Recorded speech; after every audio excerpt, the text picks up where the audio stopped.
All right, so let's talk about Rahu-Ketu transit today. So today we'll be covering one more ascendant for Rahu-Ketu transit. We already covered few ascendants which are there on my channel. You can go and watch what ascendants we have covered till now for Rahu-Ketu transit. So all right, guys, welcome back to my channel. How you guys are doing? So today we'll be covering Rahu and Ketu transit for a ascendant which is Capricorn. All right, we already covered few ascendants, but today we'll be covering this one. There is also a Saturn series on my channel through different ascendant. The Saturn transit, you can, if you want to watch, you can go on my channel and watch that in the playlist. And also there is one more series which we are covering, which is almost towards its end, is the Saturn transit through different moon sign for a particular ascendant. All these series are very interesting because this year the Saturn transit, Jupiter transit, Rahu Ketu transit all will be going to happen around like March, April and May time. So we'll be covering all. After this we'll be starting Jupiter series also.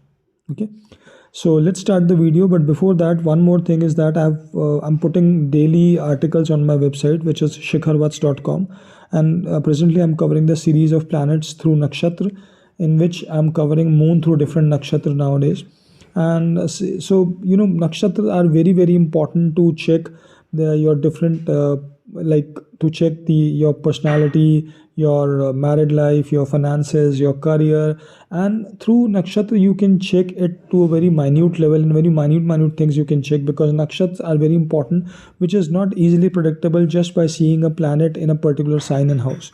So that is why nakshatra is very important, especially for your Lagan nakshatra, your moon nakshatra, and your Lagan lord or ascendant lord nakshatra. So if you want to read those articles, please go to my website and you will find a lot of other things on that website which may be of your interest. Okay, so let's start this video. So for Capricorn ascendant, Rahu and Ketu. Okay, let's do one thing.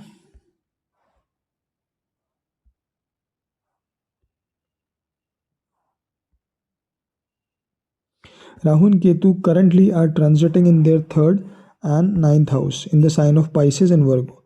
But from May end, Rahu will be transiting to the second house in the sign of Aquarius for Capricorn ascendant, and Ketu will be transiting to their eighth house in the sign of Leo. So what is Rahu and Ketu? So Ketu is a headless planet.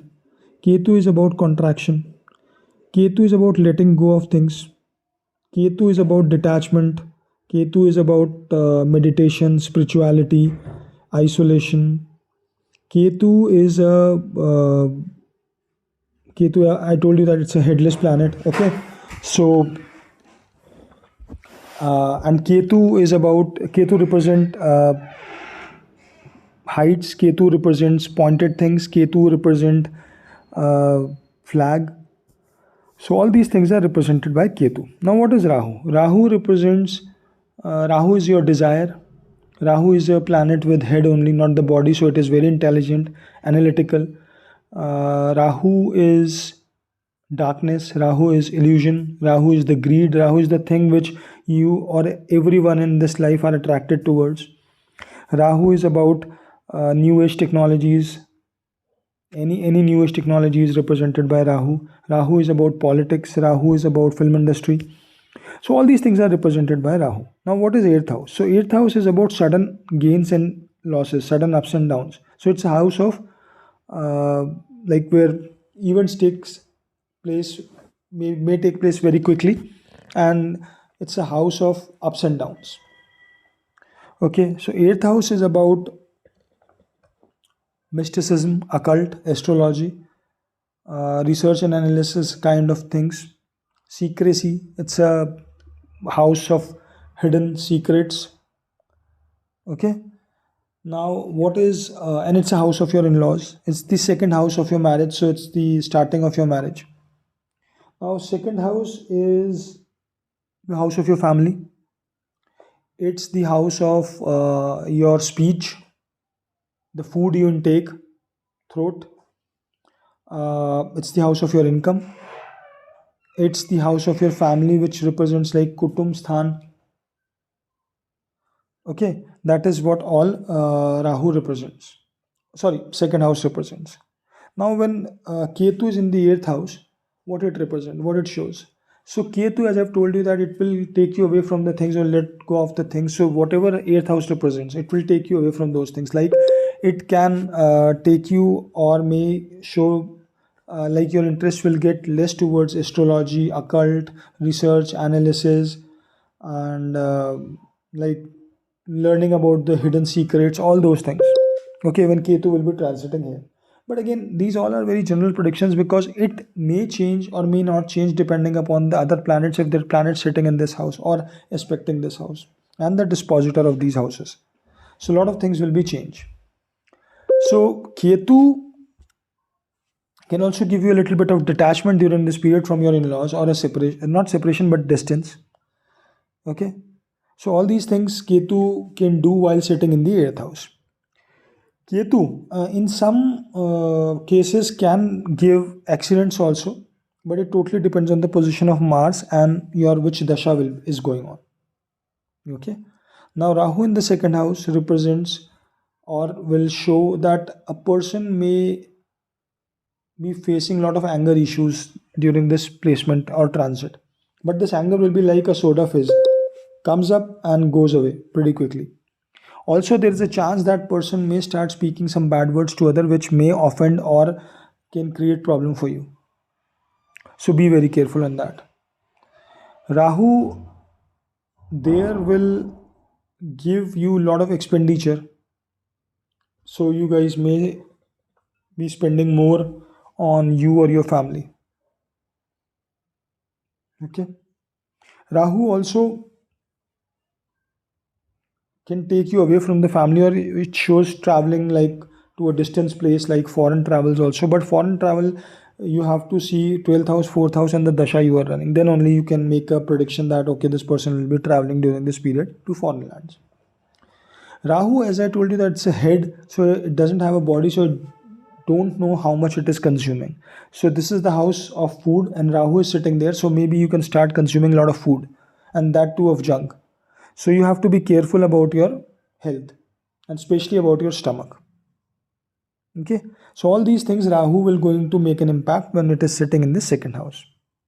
Now let's talk about the trines. I'm not talking about the aspects of Rahu and Ketu, but the trines, which is like 5th and 9th houses from Rahu and Ketu transit, because those becomes very important. Now Rahu will be looking at, or it's in the not looking at, but Rahu first trine would be the 6th house and second would be the 10th house. So now you don't have to see what houses it is. Yes, house may feel the impact, but based on the planet sitting over here. So suppose if Jupiter is sitting here, so it would be a Jupiter Rahu combination in your 10th house conjunction. Treat it like this and then see the results. Now Venus is sitting there, so treat it as Venus Ketu combination and then see what results it will going to give you from the 6th house and Venus Ketu combination. Okay. Oh, sorry, not Ketu. It is Rahu. So then you have to see what results Venus and Rahu will going to give you while Venus sitting in the 6th house and Rahu in the second house, transiting in the second house, and Venus is in the trine. Okay. Similarly, now we talked about Rahu. Let's see. So Ketu trine would be 12th house and the 4th house. So if suppose Saturn is sitting here, then it will be a combination of Saturn and Ketu, and then you will see the results of Saturn and Ketu in the 12th house, considering this dispositor also, the Jupiter and Sun. Now if suppose Sun and Venus is sitting here, then you have to see the Sun Venus Ketu combination here. Okay, and then you have to analyze the results or what results you can get related to 4th house Sun and Venus while this transit of Ketu and Rahu. So this is how you will try to analyze your chart or the other's chart if you are looking at, and then make a prediction, and you have to blend the results. Obviously dasha will come into the picture, but this will give you a fair idea of what is going to happen when Rahu and Ketu will be transiting in the 2nd and 8th house for Capricorn ascendant. Now in general, because Ketu is transiting to the 5th house, which is the original sign of Leo, which is the sign of creativity, so Ketu will going to take people away from their creativity, or people may have less interest towards their creativity. Okay, but it will obviously take away the ego, because 5th house is about ego also. So wherever it is sitting, in which house it is sitting, the things related to that house, it will going to take that ego away from you. Now Rahu in the 11th or Aquarius sign will give a lot of desires to, in general, to all people. So whether those desires will be fulfilled or not, that's a different thing. But yes, a lot of desires will be there.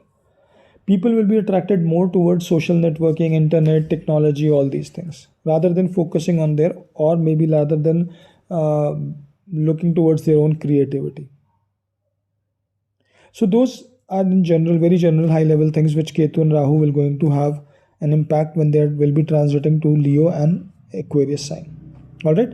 So guys, this is my analysis of Rahu and Ketu transit through Capricorn ascendant. I hope you like this video. If you like this video and if you're new to my channel, please subscribe to the channel, hit the like button, comment on my video, and do share this video.